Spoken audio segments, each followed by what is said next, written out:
Я поки чекав на спілкування з вами в ефірі, продивлявся стрічки російських гауляйтерів на території тимчасово окупованого Криму. Там вони реалізують програму антикризи, розповідають, що зараз складно, але буде набагато краще. Трішечки треба потерпіти.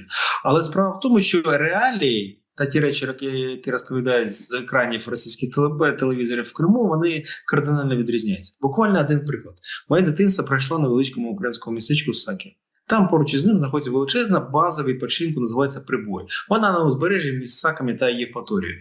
Довоєнні часи, 10-й, 12-й, навіть 13-й рік, на піку завантаженості цієї бази там розміщувалось до 5 тисяч відпочивальників.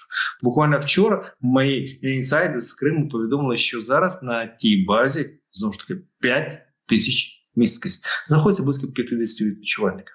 Тобто ми можемо уявити собі, наскільки провальний туристичний та курортний сезон цього літа в Криму. Та й в Севастополі така ж сама ситуація, бо більше в Севастополі ситуація набагато гірша, бо там тамтешній приватний бізнес буквально зупинився, бо немає пального.